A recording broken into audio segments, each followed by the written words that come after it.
यार वैसे अपने इंडिया में बोलते हैं ना ऐसे ज़्यादातर, हाँ हाँ। और आज मतलब आज ऐसा लगा कि यार हाँ यार एले नाइट भी अपने जैसे ही है क्या वो भी बीच में अरे मैंने हाँ मतलब क्या। तो यस मैं चैंपियंस ऑफ द वर्ल्ड में हूँ 3DX Chetan, welcome to the SmackDown review. और आज का SmackDown was filled with the turns. जो टर्न्स आज हमें देखने को मिले, पहली बात तो अनएक्सपेक्टेड था, दूसरी बात एक और जो चीज़ एक्सपेक्टेड थी वो था रोमन रेंस। अब मेरे को ये समझ में नहीं आ रहा एक्सपेक्ट किसने किया था, बिकॉज हम सबको पता है कि रोमन रेंस एक मैच लड़ता है, इतना थक जाता है कि वो बहुत ज़्यादा छुट्टी ले लेता है। मतलब ऐसा लग रहा है एट दिस पॉइंट कि भाई किसी स्कूल के बच्चे को चैंपियनशिप दे दिए कि एक बार लड़ लिया, एक बार उनका क्या बोलते हैं पीटी पीरियड हो गया और उसके बाद वो इतना थक गया कि 2 दिन तक आया ही नहीं। I don't know man what to say any more. और ऊपर से सर्वाइवर सीरीज था यार, it's not some random weird ass pay per view. Survivor Series चला जाएगा, पूरा दिसंबर आपके पास खाली है, जनवरी में रॉयल रंबल आएगी और जनवरी में भी मेरे को लग रहा है ये बंदा लास्ट के 2 हफ्ते में आने वाला है। So that is bad and just for this reason मैं चाहता हूँ कि बंदे के पास से चैंपियनशिप अब हट जाए। और रेसलमेनिया अगर इस रेसलमेनिया में भी बंदे ने चैंपियनशिप नहीं हारी, मैं क्या ही कर सकता हूँ यार। एनीवेज स्मैकडाउन के रिव्यू की तरफ बढ़ते हैं। केविन ओवेंस आज कमेंट्री में देखने को मिला विद द टाई, यहाँ पे टाई पहन के आया था बंदा। भाई केविन ओवेंस क्या बंदा है यार, वो बंदा कुछ भी कर देता है।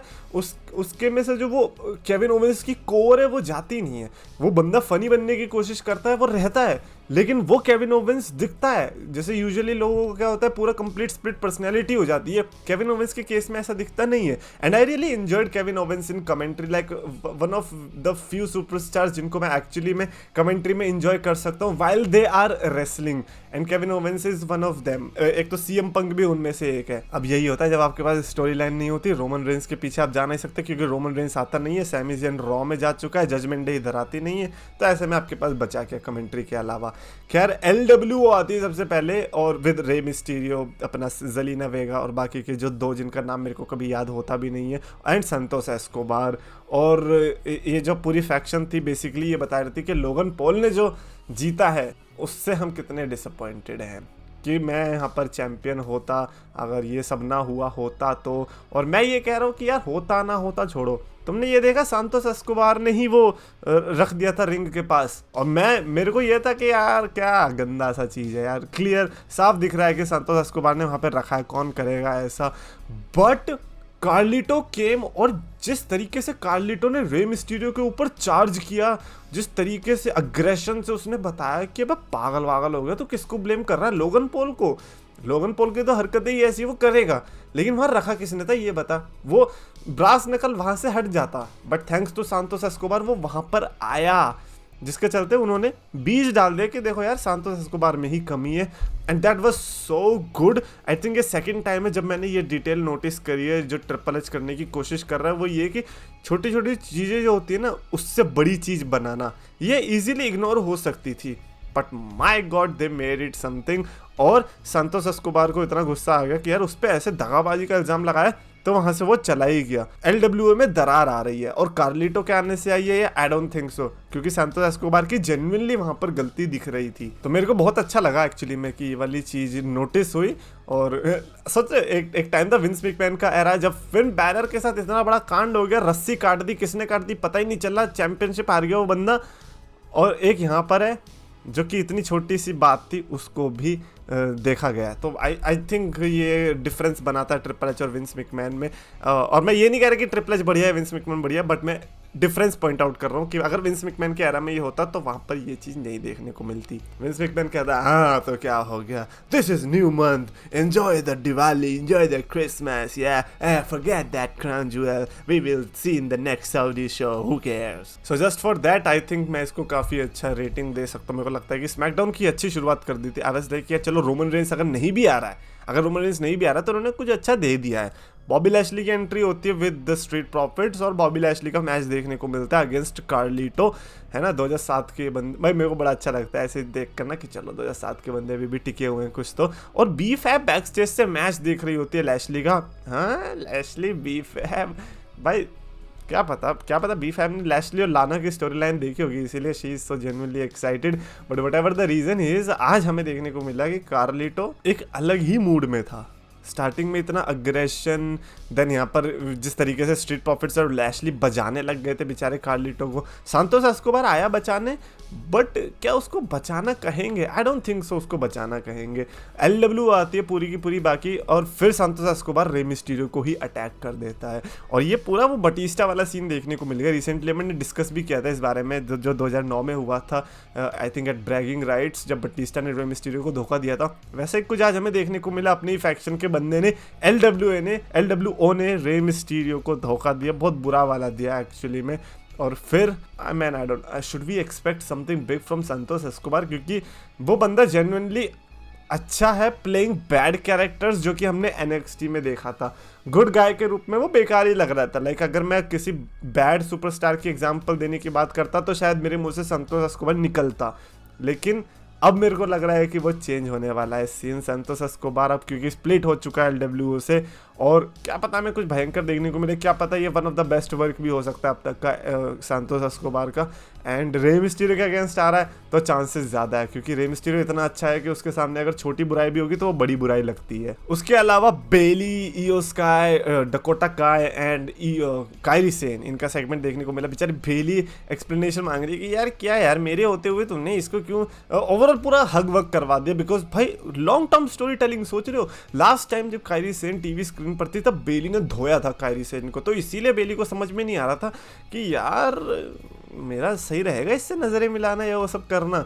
बट थैंक्स टू इयो स्काई वो सब सॉर्ट आउट हो गया, इन्होंने हग भी कर लिया। एंड देन मैच सेटअप होता है between Bianca Belair, Charlotte, Asuka versus वो सारी सुपरस्टार्स मेन इवेंट के लिए जो भी था। ठीक है, तो मतलब मेरे को एक चीज़ तो दिख रही थी कि सेकंड वॉर गेम्स हमें दिख रहा था, and we just have to find out कि अच्छा बाकी सुपरस्टार्स कौन होने वाले हैं। उसके अलावा ड्रैगन ली और सेड्रिक अलेक्जेंडर के बीच one of those cruiserweight classic type match हमें देखने को मिला, जो कि मैं कहूँगा कि मेन रोस्टर में जब होता है तब शायद से उतनी उसकी वैल्यू पता नहीं चलती, बिकॉज मेन रोस्टर में हम एक्सपेक्ट करते हैं mostly story line based matches he. But जब ऐसे मैचेज आते हैं, ठीक है, अगर पूरे शो के अंदर एक ऐसा मैच देखने को मिल रहा है then I think we can digest, क्योंकि ऐसे होगा क्या, ऐसे एटलीस्ट उन सुपरस्टार्स को टीवी टाइम मिलेगा जिन्हें शायद वैसे यूजुअली मिलता नहीं। और मैंने कहा ना, काफ़ी ऐसे सुपरस्टार होते हैं जिनको हो सकता है कि यूजुअली आप डायरेक्टली स्टोरी लाइन में नहीं डाल सकते, उनको आपको पहले 6 महीने 5 महीने टीवी पर बस दिखाना चाहिए लोगों को। 6 महीने तक बस वो एक बार लोगों को दिख गए ना कि हाँ ये कोई है, फिर लोगों के जहन में बैठ गया अच्छा ये कोई सुपरस्टार है, तब जाके लोग उसको सीरियसली लेने लगते थे। I think this was one of those match. Dragon Lee ने ऑब्वियसली मैच जीता, और सिन कारा को एक बार कहा गया था कि ये रे मिस्टीरियो के रास्ते पर चलेगा। मैंने उस टाइम पे कहा था भाई तुम पागल हो, मैं छोटा था, 2012 के आसपास की बात है, मैं छोटा था, लेकिन मैंने तब भी बोल दिया था कि भाई ये बेवकूफ़ वाली बात है। But I think Dragon Lee is definitely the guy जो कि एक्चुअली मेरे मिस्टीरियो के रास्ते पर चल सकता है। लाइक नॉट गुडनेस वाला रास्ता नहीं कह रहा मैं कह रहा हूँ वो लूचाडोर वाला रास्ता जो होता है। एनीवेज, उसके बाद LA नाइट का सेगमेंट देखने को मिला। LA नाइट ने पूरा भाई साहब पूरा रिवर्स कर दिया, जो कि हारने के बाद ऐसा लग रहा था ना कि लालचन लग गई है LA नाइट पर, बट रिवर्स खैर ऑडियंस ने भी करवाया, बिकॉज LA नाइट ने कहा कि मैंने लेट डाउन किया, तो फिर ऑडियंस कह रही नहीं यू डिड गुड जो सब भी किया था। तो LA नाइट को फिर ग्रेजन वॉलर, क्योंकि इनके बीच बांटर भी देखने को मिली थी हमने सोशल मीडिया पर, और वही अब हमें यहाँ पर भी देखने को मिली, जिसके चलते इनके बीच मैच भी हुआ। ग्रेजन वॉलर एंड LA नाइट के बीच वो वाला प्रोमो बैटल देखने को मिला जिसके बारे में मैं कल डिस्कस कर रहा था। काफ़ी सुपरस्टार्स होते हैं जो कि सैवेजरी या फिर रोस्ट बैटल्स पे ध्यान देते हैं, और ये दोनों परफेक्ट एग्जांपल है उसी का ही। एक बैड गाय और एक गुड गाय, दोनों का सेम जॉनरा है। ओहो तहस नहस होगी। अच्छा, इनकी स्टोरी लाइन मैं चाहूँगा लंबी चले, क्योंकि जो बैटल्स आएंगे, वन लाइनर्स आएंगे, जितनी भी ऐसी बेइज्जती वाली बातें आएंगी वो यहाँ से बहुत भयंकर देखने को मिलने वाली है। खैर आज तो LA नाइट ने मैच जीत लिया ऑब्वियसली, बट केविन ओवेंस और ग्रेजन वॉलर का ज़्यादा पंगा लग रहा है। जिस तरीके से लास्ट में केविन ओवेंस ने ड्राइंग बनाई, जो कि याद है पैट मैकैफी भी बनाया करता था जब वो कमेंट्री पे था, तो वो बड़ी फनी थी। मतलब मेरे को लगा कि यार Kevin Owens is genuinely happy. I don't no, कुछ अलग सी हैप्पीनेस नहीं लग रही आजकल केविन ओवेंस के चेहरे पे, एज इफ उसको बता दिया कि अच्छा रोमन रेंज इस टाइम पे चैंपियनशिप हारने वाला है, उसको पता चल गया और इसलिए वो खुश है। उसके बाद आते भी है केविन ओवेंस को मारने के लिए Grayson Waller and Austin Theory. Grayson Waller के वाला सीन हो गया, जो कमजोर सा बच्चा नहीं होता लेकिन एटीट्यूड फुल होता है कि मैं अपने दोस्त को बुला के लाऊंगा तब मारूंगा उसे, लेकिन फिर भी पिट जाता है। केविन ओवेंस ने फिर भी पीट दिया यार, छी यार बेइज्जती वाली बात है ये तो वॉलर और थ्योरी के लिए। But I am living, theory Waller and Kevin Owens के बीच जो राइवलरी चल रही है, मेरे को ये समझ में नहीं आ रहा है 2-on-1 चलेगी या क्या चलेगी। यूजुअली तो मेरे को लग रहा था कि यार लोगन पॉल और केविन ओवेंस का चलेगा, जिस तरीके से हमने वो स्मैकडाउन में फेस ऑफ देखा था, बट यहाँ पर लग रहा है कि वॉलर है। आई डोंट नो मैन, यहाँ पर क्या ये 3-on-1 का वॉर गेम्स चलाने की सोच रहे हैं। फाइनली मेन इवेंट आता है जिसमें Bianca, Charlotte, Asuka versus Damage Control के बीच मैच देखने को मिलता है, और इट वाज, रिजल्ट का तो छोड़ो, इसमें जो केओस मचा है मेरे को समझ ही नहीं है क्या हुआ। अल्टीमेटली मैं ये कह रहा हूँ कि डैमेज कंट्रोल इतनी बड़ी कैसे बन गई यार। अच्छा, Kairi Sane was the new edition, but now we have a new edition Asuka के रूप में।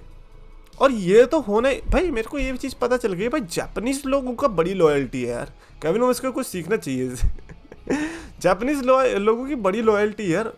पहले तो ईओ स्काई को बचाने कायरी सेन आई, अनदर जापानीज। आज आस्का ने देखा कि यार मेरे साथ कौन है, शार्लेट, बियांका, दोनों ओवर पुश्ड, रुको मैं मिस्ट मार दिया बियांका प्लेयर पे, ज्वाइन कर ली डैमेज कंट्रोल। अब ये पांचों एक साथ हैं यार, और अगर ये पांचों एक साथ डैमेज कंट्रोल में रहने वाले ना, देन मेरे को डैमेज कंट्रोल से फिर ज़्यादा उम्मीदें हैं। अब लग रहा है कि डैमेज कंट्रोल चल सकती है। अब तक ये था कि ख़त्म कर दो, अब ख़त्म नहीं कर सकते तो आप ऐसे करके और जोड़ के कुछ एक्स्ट्रा बना सकते हो। अब लग रहा है कि या now it is something special. Asuka ने अपनी Kabuki Warrior partner Io Sky के साथ ज्वाइन कर लिया है, एक ही टीम में अब रहने वाले। अपेरेंटली वॉर गेम्स मैच होने वाला है, क्योंकि 5 बंदियां तो इधर मिली चुकी हैं, उधर भी 3 है, उधर 3 है, राइट। और ये 5-on-5 का होगा या 4-on-4 का करवाने वाला है, ये भी बड़ी बात है। बट जो भी है, सरप्राइज इसमें वुमेन का देखने को मिलने वाला है, एंड आई डोंट नो कि वो आगे तक होल्ड करेंगे या अभी देखने को मिल जाएगा। बट अभी के लिए तो इतना पता चला है कि एक मेन का वॉर गेम्स देखने को मिलेगा और एक फीमेल का वॉर गेम्स देखने को मिलेगा। एंड आई थिंक मैं मेन के लिए ज़्यादा एक्साइटेड हूँ ऑब्वियसली। ओह, वॉर गेम्स की बात कर रहा हूँ मैं, मैच की बात कर रहा हूँ, ठीक है, इन जनरल नहीं कह रहा मैं कि मेन में ज़्यादा एक्साइटेड हूँ मैं। Anyways that's it for this video. Definitely SmackDown में मैं कहूँगा कि ऐसा खासा तो कुछ नहीं था, बट बिट्रेयल से भरी थी, है ना, ट्विस्ट एंड टर्न्स थे। उसके अलावा since Roman Reigns was not there, like the champion was not there, तो फिर वो थोड़ा डिमोटिवेट सा कर देता है, ऐसा लगता है कि यार क्या था। अदरवाइज तो स्मैकडाउन वाज डिसेंट। अगर मेरे को रेटिंग देनी होगी, मैं आई थिंक 3.5 आउट ऑफ 5 की स्टार रेटिंग दे सकता हूँ। कमेंट्स में आप अपनी रेटिंग्स लिख के बताओ, और अगर आपको वीडियो पसंद आए तो प्लीज लाइक करो, शेयर करो, चैनल को सब्सक्राइब करो।